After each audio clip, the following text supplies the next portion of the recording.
기본적인 내용들을 계속해서 진행을 하고 있는데 고객분들이랑 면담 도중에 또 질문을 했던 부분들과 연관되어 있는 기본교육을 조금 진행하려고 해요. 첫 번째로 이제 지목하고 그 다음에 용도 교육을 해드릴 텐데, 밖에서 이제 고객분들을 면담을 많이 해보면 지목하고 용도를 헷갈려 하시는 분들이 진짜 많아요.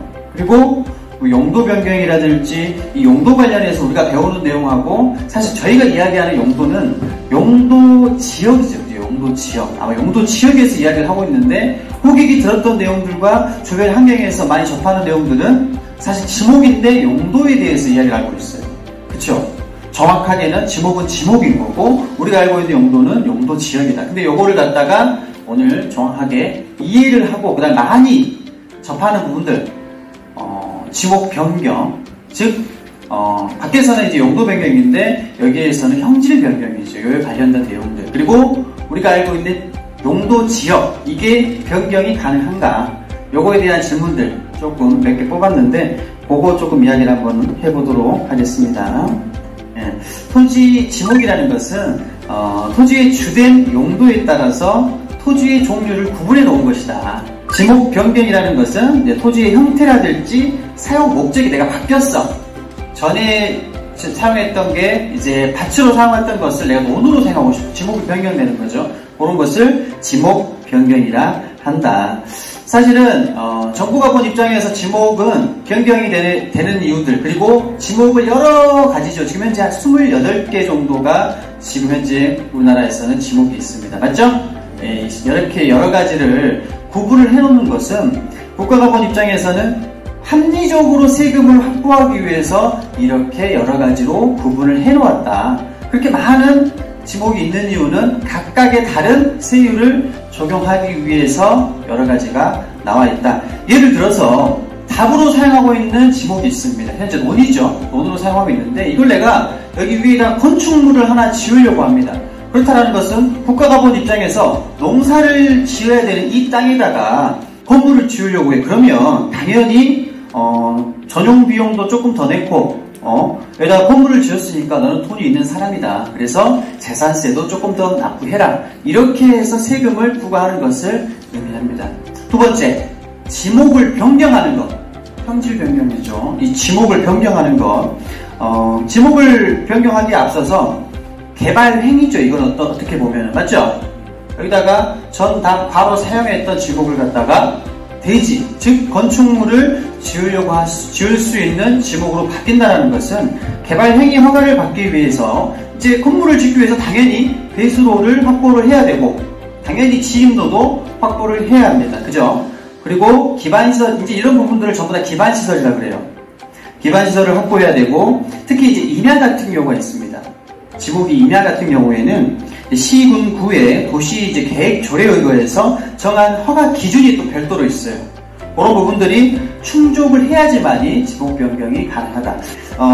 이 땅에 농지 전용이라든지 산지 전용으로 되어 있는 땅이 있을 겁니다. 현재 그런 목적으로 사용하고 있는 땅을 우리가 대지로 바꾸려고 하는 거니까요. 그죠? 농지 전용이라든지 산지 전용 같은 땅을 허가를 먼저 받습니다. 여기다가 내가 지목을 변경하겠다. 허가를 받고 두 번째, 그 땅에다가 이제 형질 변경, 즉 여러분들이 아까 제가 말씀드렸던 기반 공사를 하려면 우리가 이제 토목공사라고 하죠. 높은 곳은 좀 깎고 낮은 곳은 좀 메꾸고 이런 부분들을 이제 우리 토목 기반 공사라고 합니다. 자, 기반 공사를 해야 되겠죠. 바닥을 예쁘게 다져놓습니다. 건축물이 올라갈 수 있도록. 아직 지금 지목 바뀌었어요? 안 바뀌었어요?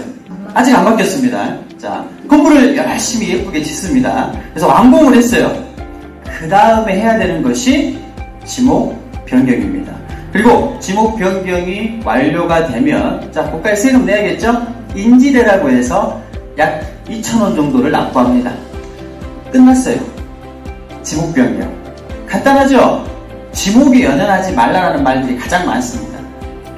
그게 무슨 얘기냐면 토지를 넓게 보는 시야가 필요한 거예요. 자, 지목 간단하죠? 변경 자체가 그렇게 어렵지 않고 누구나 개인이면 돈만 있으면 아까 말씀해 주신 대로 가능하고 국가에 신고하는 금액 자체는 얼마 안 들어요. 근데 내가 그 땅을 토목공사를 했었을 경우에 기반공사를 했을 경우에 비용이 많이 들어간다는 거. 알고 계시면 될 것 같습니다. 그리고 이제 지목 변경 하는데 앞서서 간단하게 제가 팁을 하나 드릴게요. 팁.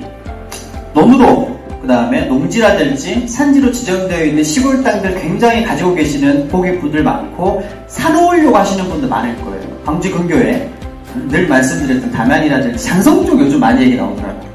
장성 쪽. 왜냐면 그런 데다가 농가주택 하나 지어놓고 우리가 알고 있는 전원주택을 하나 지어놓고 뭐 광주 같은 경우에 출퇴근을 하려고 하시는 분들, 사실 광주에 지금 분양하는 아파트 가격을 본다 그러면 다 5억대가 넘더라고요.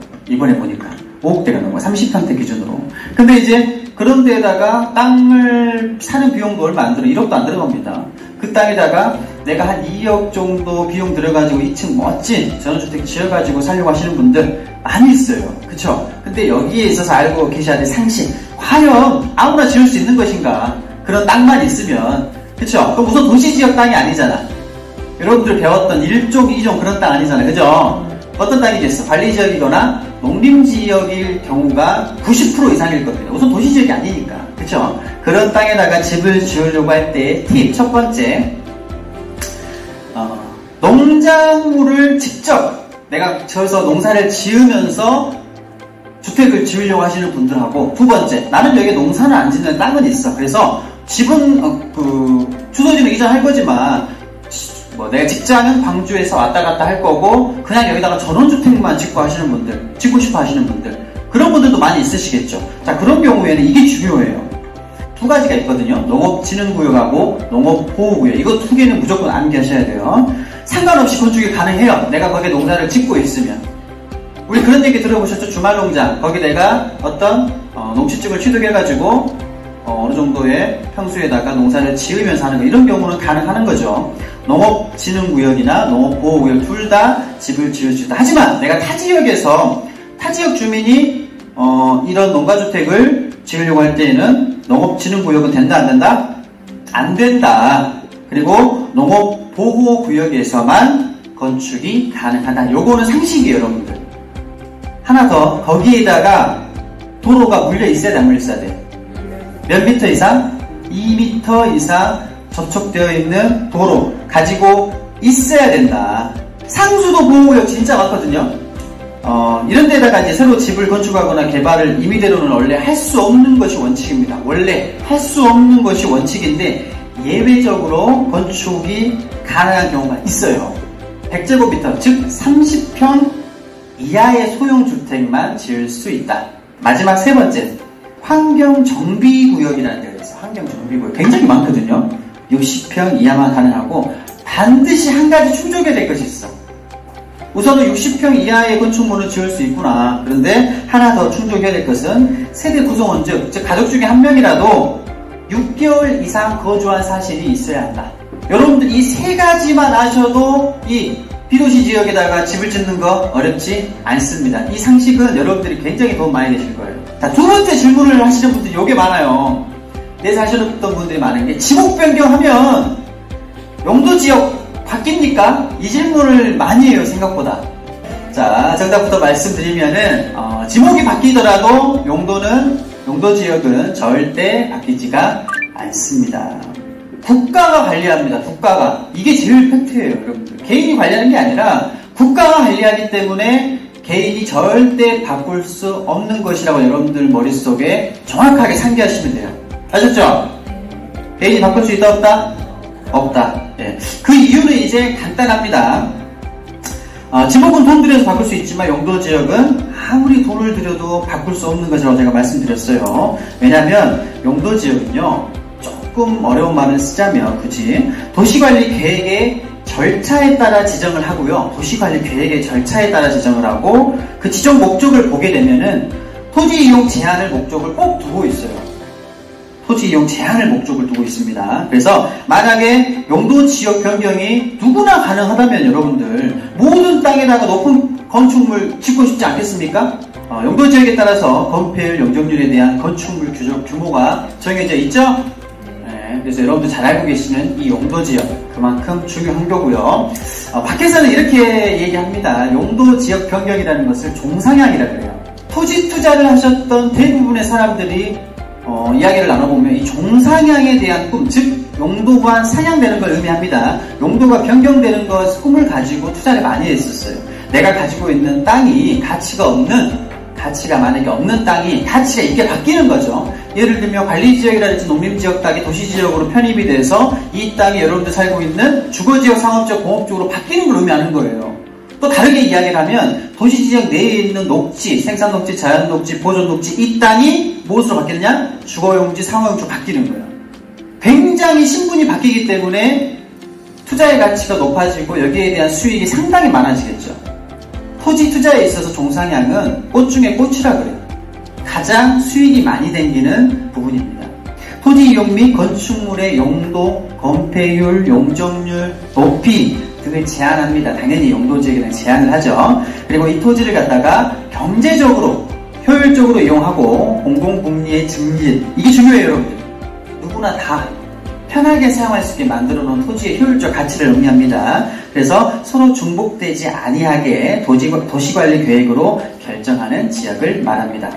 이건 이제 국토계획법에 의거됩니다. 자, 가장 많이 하는 질문 3가지를 제가 이 용도 지역에서 좀 추려봤어요. 첫 번째, 어떻게 해야 용도 지역이 변경될 수 있고 그 절차는 어떻게 됩니까? 이 질문 많이 하더라고요. 맞아요? 두 번째, 누가 결정하고 그 과정은 어떻게 됩니까? 이렇게 질문하는 거. 세 번째, 만약에 용도 변경이 되면 토지주는 어떠한 이득이 생깁니까? 이 3가지 질문을 제일 많이 잘 들었어요. 자, 첫 번째 질문, 어떻게 변하고 어떤 절차를 거쳐서 상향이 됩니까? 5개의 단계로 이루어집니다. 단계가 있어요. 첫 번째 단계, 기초조사를 통해서 도시관리 계획안을 작성을 합니다. 두 번째, 그 동네에 살고 있는, 그 지역에 살고 있는, 그 지자체에 살고 있는 주민 의견을 청취를 하고요. 그 다음에 지방의회에서 의견 청취를 한 번 더 통해서 도시관리 계획 입안을 합니다. 세 번째, 관계 행정기관의 장과 협의를 해야 돼요. 광주시장, 협의를 해야 됩니다. 그리고 네 번째, 도시계획위원회에서 심의를 거쳐야 됩니다. 자, 마지막으로 시장 혹은 도지사가 도시관리계획 결정 및 고시를 합니다.